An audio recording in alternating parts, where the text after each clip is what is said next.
There are 5 models of communication. One is linear communication. In this kind of communication, there is only one sender, then there is a receiver. It is only linear, or the receiver don't have the chance or don't respond to the sender. Then the other one is interactive, which includes the sender and the receiver. But the sender can also be the receiver, and the receiver can also be the sender. The third model of communication is the transactional model. It includes the sender and the receiver plus the noise in its environment. The fourth model of communication is Osgood and Scrum, which includes the simultaneously encoding of messages and decoding of messages. Lastly, it is the model of Dan Selical. It is a kind of communication, or rather a model of communication, that is not stagnant and keeps on changing. There are 3 purposes of communication. One is for information, second for enjoyment, and lastly for critical evaluation. There are 3 kinds of listening. One is empathical, second critical, and lastly the reciprocal. In empathical, it is a kind of listening where the listener understands what is the sender is trying to say. The second kind of listening is called critical. In this kind of listening, it involves critical evaluation of what is the sender is saying. And lastly, the third kind of listening is called the reciprocal. In this kind of listening, the listener takes part in the conversation. It may give feedback and reply to the sender. First barrier, let's talk about prejudging. When you prejudge a person by its appearance, by his or her appearance, there would be a factor of you not listening to him or her. In communication, you should have a two-way, or either it should have a one-way conversation. Prejudging is like you have a background with that person that you don't like, and that there would be an ill feeling of you talking to him or her. Let's see this example. Baby, I don't want to love you no more.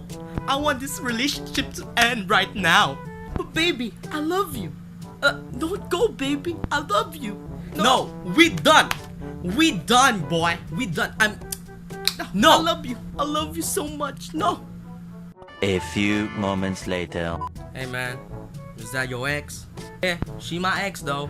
She is. She damn hot though. Ain't you not gonna talk to her? No man, I don't wanna talk to that.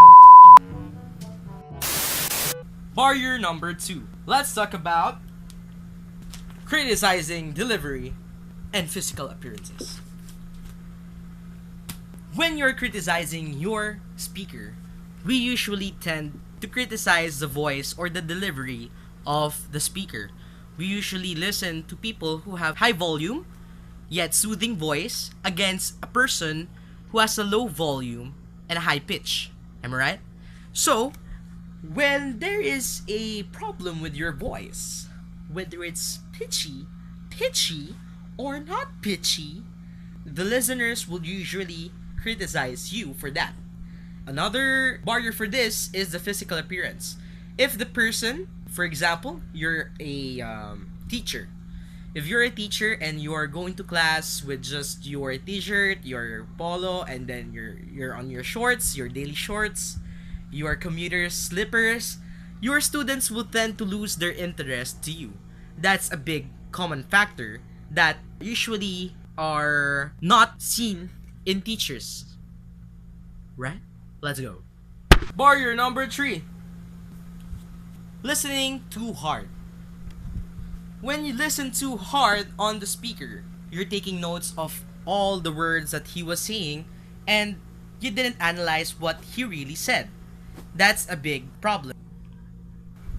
Barrier number 4. Let's talk about drifting thoughts. When you have drifting thoughts when you are listening, there would be a problem with you listening to your speaker. Of course. When you're not focused on what you are listening to, the problem would be you would not analyze what they've said or what the message he was trying to tell you. And that's a big problem in communication. We all know that when we have daydreams, we cannot listen properly or we're just hearing them. You get it? Then here comes barrier number 5, lack of interest. When you are in daydream mode, barrier number 4, when you're in daydream mode and you lack the interest to listen. When you are daydreaming, it's not that you're not interested to it, but you were focused somewhere else. In lack of interest, you don't really have the motivation to listen to the speaker. Am I right? So if you lack the interest to listen, you would have a problem in receiving.